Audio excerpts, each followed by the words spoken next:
Hey, DarkStarSword's here. So I recently posted a couple of photos on my Facebook page of myself in my living room in virtual reality with my projector going to show what I was seeing on the big screen. And one of my friends asked me for a couple more photos of my setup, and I thought, well, there's actually quite a lot here going on. It'd be a bit hard to show in just photos, so I thought I might record a video to show my setup. So I'll start with just an overview and then I'll go through each thing I've got. So let's get started. Alright, so firstly just the overview, as I said, just showing the space as a whole. So obviously the centerpiece of the living room is this giant 120-inch projector screen on one of the walls. The projector itself is in a cupboard on the opposite wall. We've got a couch that we can sit on as we game. We try to keep most of the space in the middle free for virtual reality. So here is the HTC Vive, which we use for VR. With base stations mounted in opposite corners of the room. For gaming, we've got a desktop machine down here that can connect to either the projector screen or this much smaller 27-inch display, which is currently running Watch Dogs 2, showing off one of the mods I've made. That's a 3D display, as is the projector screen. As is my old laptop, which is what I used to use before I got all this new stuff. Audio wise, we're using the speakers from an LG stereo. The actual stereo itself we only use for music. We don't use the stereo for TV or gaming because it adds too much latency. For those situations we've got a second amp. I'll go into that in more details later, it's complicated. Yeah, so I mean that's kind of what our space looks like at the moment. So yeah, I'll go through each piece individually in more detail. So I thought I might actually start with what I used to use. So this is an Alienware M70X laptop, and I bought this particular model because it has a built-in 3D display. So that's what got me started on stereo 3D gaming, and later on into the modding scene where we make games that don't come with support for 3D to work in 3D. So at the moment I'm running Far Cry Primal on it, which is one of the games that I have personally modded to work in stereo 3D. Obviously I can't really show that on the video. I mean, I can hold the glasses up, but you're still not going to actually see that in 3D. But if you were actually here wearing glasses, you'd see the game in full stereo 3D, and so, you know, the mountains in the background would actually be off at infinity, and the trees in the foreground would be a lot closer, and the club might be sticking out of the screen just a little bit, and everything looks really gorgeous in stereo 3D. It's very much a matter of once you start gaming in stereo 3D, you just don't go back to 2D. So, oh yeah, the mouse I've got on this laptop is a it's a Mad Catz, so it's MADCATZ Cyborg Rat 9. Mad Catz makes a bunch of similar mice to this. The ergonomic mice in there are a little bit customizable, so like the grip on the back can be moved back and forward, and you can replace it with another grip that's a little bit higher or has a different amount of friction. The plate on the side can move in and out, and the plate on the other side can be replaced. I've got one with the pinky grip on there. I used to use an ambidextrous mouse, but I started having like problems with pains in my hand and my fingers from using that, so I switched to this to give me extra support, particularly because it has the pinky rest, and since switching I haven't had any more problems. So one thing I forgot to mention about this mouse is I actually don't recommend this specific model. So this is the Rat 9, which is a wireless version of this mouse. There's also the Rat 7, which is the wired version that is otherwise identical. And they make a bunch of other types of mice, one of which you'll see shortly, which would also be suitable. The reason I don't recommend the wireless version is because it has two major problems. One is that it uses the same frequency as a Wi-Fi network on channel 6, so if you or your neighbours are using channel 6 and transmitting large volumes of data, you'll find that this mouse will basically drop to half speed and be just really horrible to use. And also the battery life on this is crap. I've had the wireless mouse I was using previously was a Dell Bluetooth mouse, which you'll see a bit later as well, and it didn't have any of those problems. I basically never had problems with interference on that. Its latency was unnoticeable, and the battery life was like 6 months, whereas this thing's battery life is maybe a couple of hours. So yeah, the wireless tech on this sucks, but it is possible to do better. So I figured since I just showed one of my computers, then I might as well go to the next one. So this is just a desktop box. I've got a quad-core i7 in there. It's got 2 NVIDIA GTX 980s in it, running an SLI. Those graphics cards were actually sent to me by NVIDIA. So thanks to our contact in NVIDIA who works on 3D Vision for sending me those. The monitor I've got is an Asus VG278HE. That's just what the local computer shop happened to have in stock that was 3D Vision certified when I went in there. If you did buy a 3D setup, do make sure you get a 3D Vision certified display. If you go down the path of buying any 120Hz display and trying to make it work, you're going to have trouble, so just get something that's actually certified to work. For 3D Vision, you will also need a glasses bundle, which comes with this, which is a little transmitter that talks to the glasses, and these are NVIDIA branded 3D glasses that you put on and then you can see it all in 3D. Obviously I can't really show that properly in the video, but yeah, that's how it works. The mouse that I use with this, let me just adjust the focus quickly, which is manual focus, sorry. So this is a Cyborg Rat Pro S, also made by Mad Cats. So similar to my other mouse, it's a little bit customizable. The back grip can move back and forward. It can tilt left and right, which I actually did find out to do to get the right amount of support right here on my hand. Some of the other stuff on this is replaceable. I forget exactly what. The wheel tilts left and right, which I've used exactly 0 times. The friction pads on the back, on the bottom, are replaceable. I have low friction PTFE pads on here. It also came with ultra low friction ceramic ones, but I find with the mouse pad I'm using, I find these ones actually work a little bit better than the ultra low friction ceramics. So depends a bit on your surface. The keyboard I'm using is a Microsoft Ergonomic 4000, I think it was. If you do a lot of typing like I do, you really want to buy yourself an ergonomic keyboard, and you want to do that before you have problems, not afterwards. The Microsoft one has an inverted slope, which is actually supposed to be a little bit better than most keyboards which tilt down. This one tilts that way.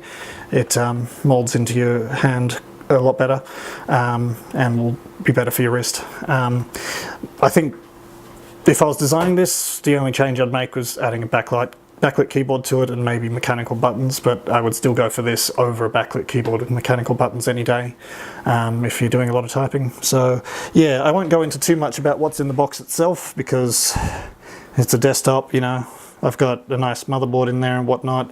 I do find the built-in sound card has a little bit of noise, so if I'm using headphones at night, I actually have a USB sound card to eliminate that noise. When I'm modding games, I need to edit shaders and then refresh them in the game to see what changes, and I need to do that live. So I often use a second computer to do that. So this is just a Mac Air running Debian Linux, and I just use that to SSH in to the desktop machine and edit the shaders, and I can reload them without having to alt-tab out, and it just makes that process a lot easier, a lot nicer. Yeah, so that's pretty much the desktop machine covered. So this is just quickly showing the projector hooked up to the computer for gaming. So this is now running The Witcher 3, which was one of the games I worked on. This was a collaborative effort though, so there was actually quite a few people who worked on that. I did a whole bunch of everything and sort of coordinated it. So again, you put on 3D glasses and you'd see that in 3D. Ignore the flickering, that's not something you see here in person, that's just an artifact of the frame rate of the the camera versus the projector and everything. But yeah, I mean, this looks really fantastic. 120-inch 3D display. Geralt there looks, you know, almost life-size on the screen, and you know, I'm just using a wireless Xbox pad to control it, one-handed at the moment since I'm holding the camera. But yeah, looks really sweet. So yeah, we also use a couple of other things with the projector. So just for general television, this is a program called MythTV, which can, you know, record just free-to-air broadcast television shows and play them back on demand. So I mean, you know how television works. Yeah, so that's for general television. We also have a Google Chromecast hooked up. So I just change this to the other input.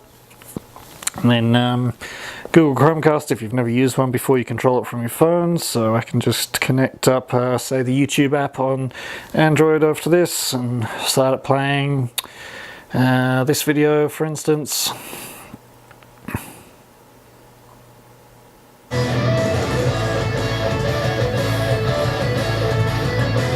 Anyway. Yeah, so that is all pretty cool. Anyway, I'll turn the lights on and show you actually what the projector itself is and everything. So this is the projector screen we're using. So this is a 120-inch Elite Screens Yardmaster 2, which, as you can probably tell by the name, is actually designed for outdoor use. The reason that I got this particular screen was two things. Firstly, the size, 120 inches. That's because where I've got the projector in this room is far enough away from that wall that is the smallest I can make that image with that particular projector. So I could go larger, but certainly not smaller.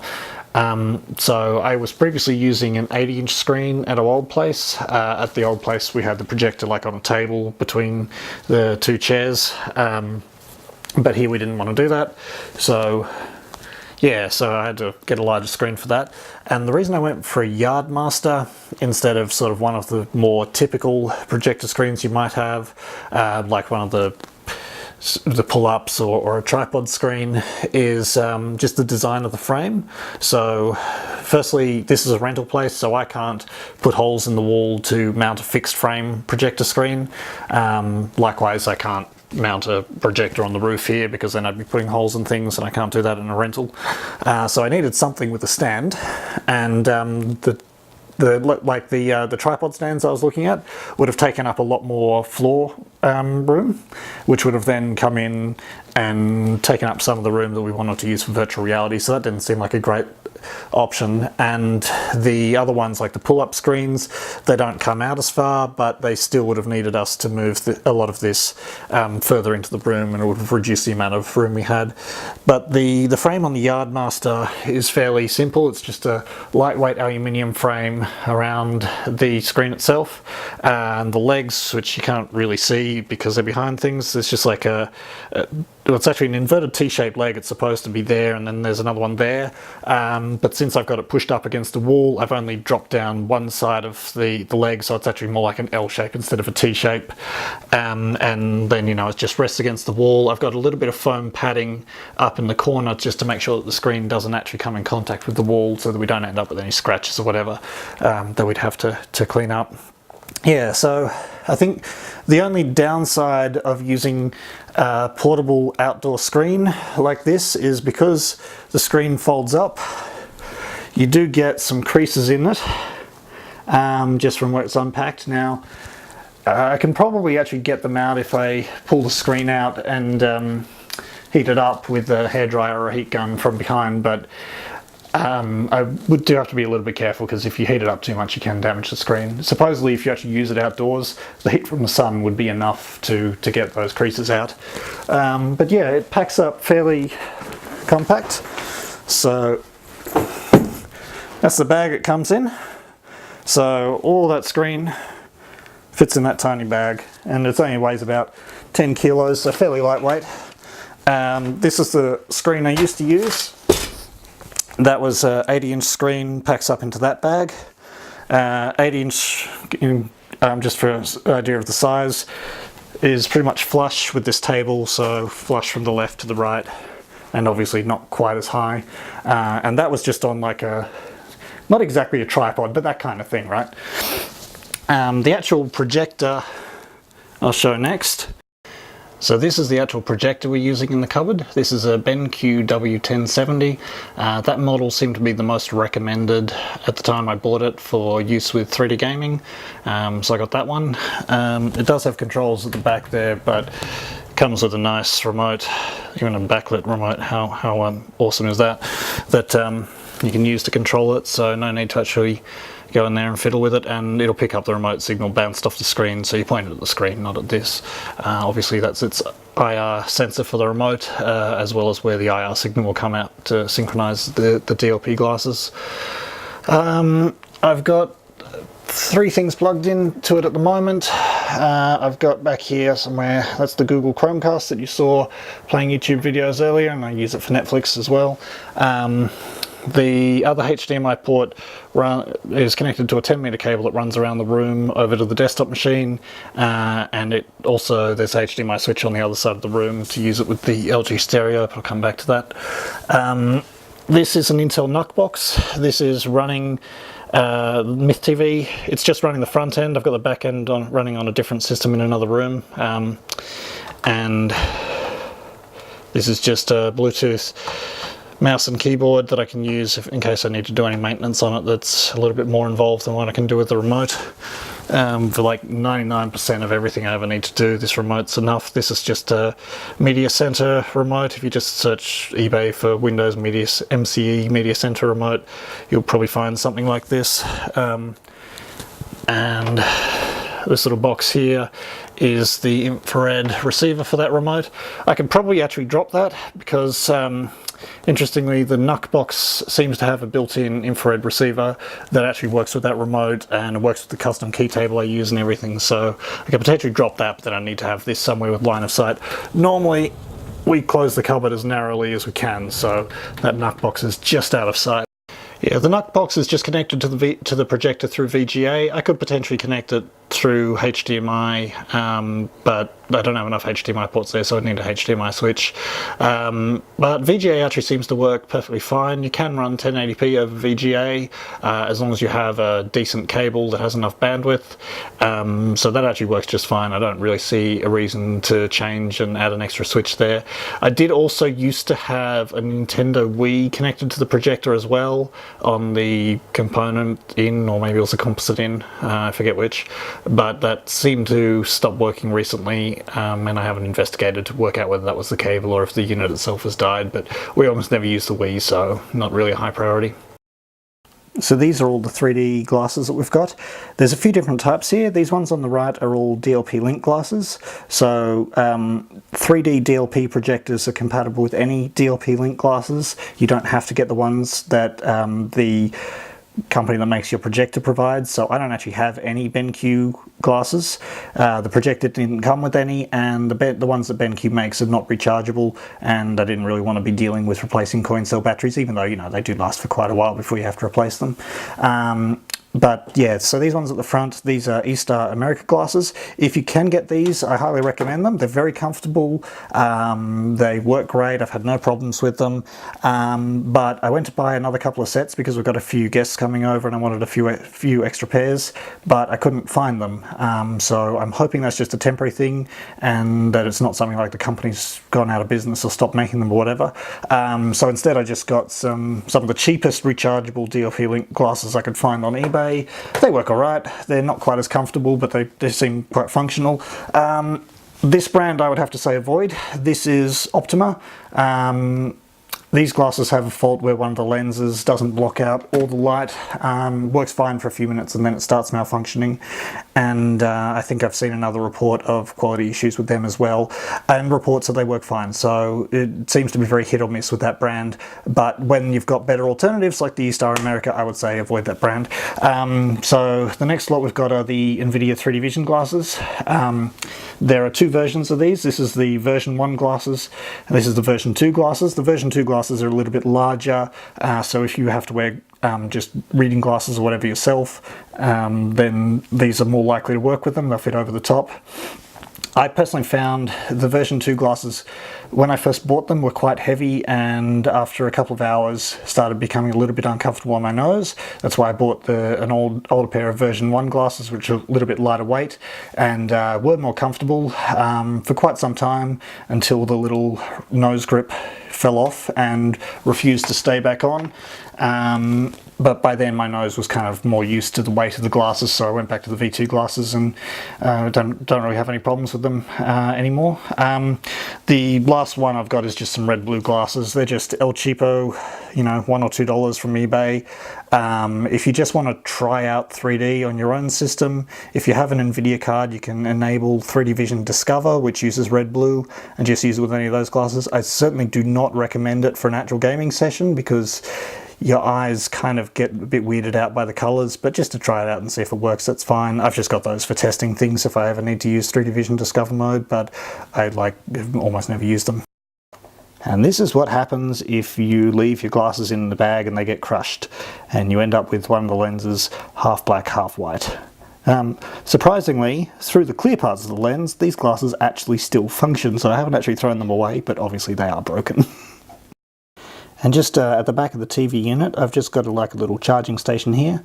So I just have a couple of the cables. These two are for the E-Star America glasses, and then just two USB micro cables, which can charge the NVIDIA glasses and the Vive controllers or whatever other USB devices I happen to have. So that just means that I don't have to, you know, go on and find a PowerPoint or whatever when I need to charge things. And yeah, that's just right at the back there, so easy to get to. So just going to step back into our gaming setup for a little bit before I jump into the audio setup. So these are the controllers that I've got for using the gaming machine from the couch. So I've got wireless Xbox One pad, the second one, wired Xbox 360 pad, Steam controller, Razer Orb Weaver, Dell Bluetooth keyboard, and I mentioned this one earlier, this is a Dell Bluetooth mouse. Has really great battery life. No problems with latency or anything like that, no problems with interference. Decent size also for a mouse, like that is pretty much a full-size mouse. Whereas a lot of Bluetooth mice you get, for some reason they decide to make them ridiculously tiny for no good reason. But at the end of the day, it is still an ambidextrous mouse, which means if you try to use it for lengthy gaming sessions, whatever, it will eventually start killing your hands. So fine for using, you know, short things where you need a little bit of mouse work just to start a game, but I wouldn't want to use it for an extended session. So next we have the HTC Vive and its controllers. I'm really not going to go into that much detail with this. I mean, there's a million videos on YouTube about the Vive already, so go watch one of them if you want to see it. I will just quickly mention how I've got the base stations mounted. So once again, being a rental place, I can't just drill a hole in the wall to mount it up there. So it needs to be mounted on a stand. Now I used to use like a photography light stand or a backdrop stand, and that worked fine at our old place, but those stands take up a lot of room on the floor. So what I've got here is a tension pole.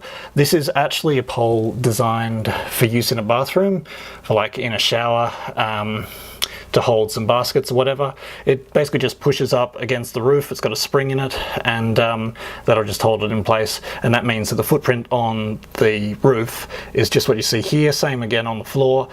So it doesn't take up much room at all. Then I've just got a clamp attached to it, which I'm not going to remove things to show it more clearly, but the clamp has like a curved edge, so it holds onto the pole a little bit better than the ones with straight edges, and it just has like a tripod ball mount on the clamp, which the base station's attached to. So next up is our audio setup. So these are the speakers we're using at the moment. These speakers came with this LG stereo, another speaker over there. So just a stereo setup. I don't have 5.1, but I bought these speakers because I like the design. It has a large speaker on the side with good bass response, and two smaller speakers on the front for, you know, your mid and high range. I'm pretty sure this is just decoration. I don't think that's actually a speaker at all. But yeah, that means that this produces quite good sound without having to take up too much room, and without the need for a subwoofer, which is good because I've never really been a fan of subwoofers. So yeah, I'm really happy with the speakers. What I'm not so happy with is the stereo itself. There's a lot of small things wrong with it, but the biggest problem by far for trying to use these as speakers with a television or a gaming rig or whatever is that this thing adds an unacceptably high amount of latency on it, which means you'll get issues like lip sync and your sound effects won't match up with the video. And that doesn't matter whether you're using line in or optical in or Bluetooth, it adds latency no matter what you're using. And yeah, that makes it kind of unusable. Myth TV I can, because Myth TV can compensate for that. The Chromecast cannot, and gaming, forget it. You can't have latency with gaming. So because of that, I bought... I didn't want to return them because I do like the speakers, but I needed a better solution with lower latency, so I bought this. This is just a really cheap car amplifier, like $30 from eBay, and it actually works pretty well. So there's no perceivable latency on any audio routed through that. You know, it can drive the speakers. These, I think they're 4 ohms, so low resistance speakers, and it can drive them just fine.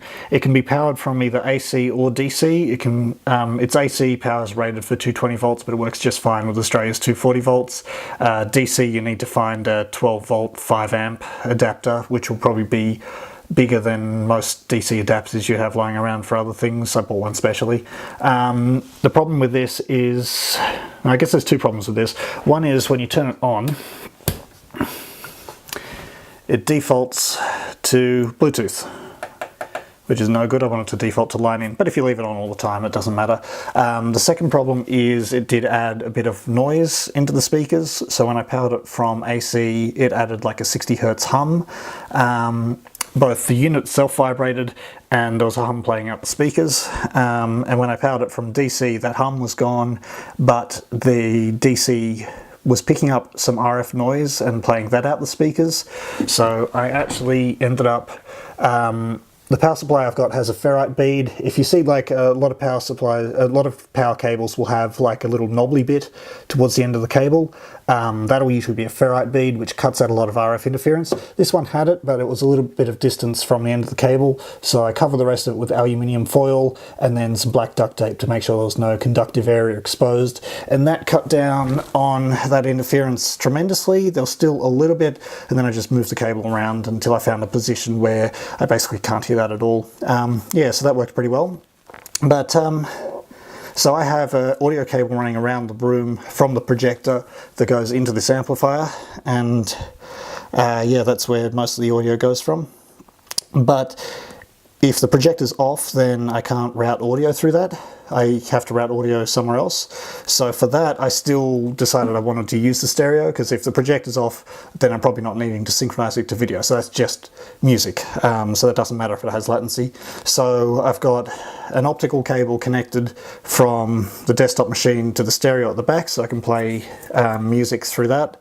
And I've got, you know, like this thing supports Bluetooth, so I can connect it to a phone or whatever, and it's got USB, so I can just have audio on that.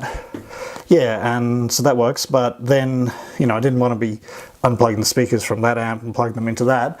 So this little box I built myself. This is, you know, about $20 of parts from JCar Electronics, and, you know, a day's worth of soldering to put it all together.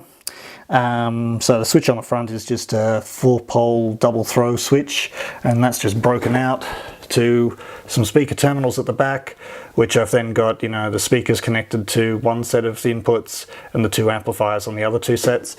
And that means that the 2 amplifiers are electrically isolated from each other. So, you know, between the 2 positions of the switch, it'll be in the middle, it'll be connected to nothing. So there's no worries about one of the amplifiers damaging the other or anything like that. But it means that I can then very easily switch the speakers between the 2 amps as needed. And I do also have some Logitech speakers just next to the monitor for, you know, times when I'm just sitting here gaming, so that I don't have to have the audio going out through the speakers on the other side of the room. So this LG stereo does actually double as a DVD player as well. So, you know, I can just grab a DVD, Nightwish Vehicle of Spirit, say, whack that in, and there's, you know, HDMI output that goes around the room through to the projector. So yeah, when we want to watch DVDs, we can just use that when it loads.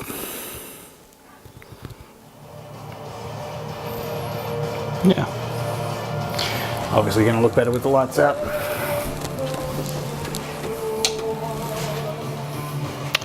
Yeah, so that's pretty nice. For Blu-rays, we don't use that. It only does DVDs. I almost never use Blu-rays, but if we ever do, got a Blu-ray drive there, so just use it through the desktop machine. So I haven't quite finished covering how television works in this house just yet. This box here is a HP micro server. This is one of the Generation 7 ones. I've got 4 2TB hard drives in there, which are exposed over the network as NAS. This is just running Debian Linux with Samba to expose them to everything. And it's also running MythTV. So that used to be the front end and the back end. I mean, it's still running a front end, but nowadays it's pretty much just used as the back end since I don't actually have a sound card connected to it anymore. And that was mostly just moved out here to keep the living room quieter, because, you know, you can hear that this thing's fairly quiet, but there is a bit of noise coming out of it. This speaker here is what we used to use in the living room before we got the LG stereo. That's a Bluetooth speaker, but you can also use it, you know, wired. The problem we found with it was for ages it used to work flawlessly, but then one day it started playing some tones, which turns out to be interference from the Bluetooth circuits inside the speaker itself was being picked up and amplified out, so we had to replace it once that started. This is our wireless router, the main one that we use to provide the house with Wi-Fi. This was on my Quest. At the previous place we had basically the Wi-Fi signal couldn't penetrate through walls or the floor. So, you know, this is like the biggest Wi-Fi router I've ever owned. As an attempt to combat that, we ended up having to have one in each room anyway. At the old place here, this is enough to cover the entire house, which is nice. So this is the very last part of our television setup. This is the NBN cabinet in our garage. It's we've got fibre to the premises here, and this cabinet is also where the TV signal gets split up and distributed out to each of the rooms. And there was a spare port on the splitter, so I decided what I'd do is I'd put this little box here in this cabinet. This box is a HD Home Run. That's a dual digital TV tuner. Dual meaning it can tune into 2 channels at the same time, and because of the way digital TV works, you can actually record multiple shows from each of those channels at the same time. So for instance, I can record channel 10, 11, ABC and ABC2 simultaneously, because 10 and 11 are on this one multiplex, and ABC2 are on another multiplex, so you can tune into both of those multiplexes at the same time and then record multiple shows from each multiplex. So yeah, the MythTV box upstairs talks to this over the network to actually get the TV. The MythTV box stores that on its hard drives, and then the MythTV front end, that little NUC box next to the projector, pulls the recordings from the back end to actually put out the projector. So I hope you enjoyed this tour of our rather overly complicated entertainment setup. There's a lot of pieces all connected into each other. Obviously didn't start out that way. It was a lot simpler, and it's kind of grown over time as we've used some out of necessity, some because I wanted to quiet a room or whatever. You could have a simpler setup. You could replace the whole MythTV setup I've got with just like a set-top box or something like that. But you know, this setup works pretty well for us. And yeah, it's nice to have a 120-inch screen and the area for VR and everything. So yeah, hope you enjoyed. See you next time.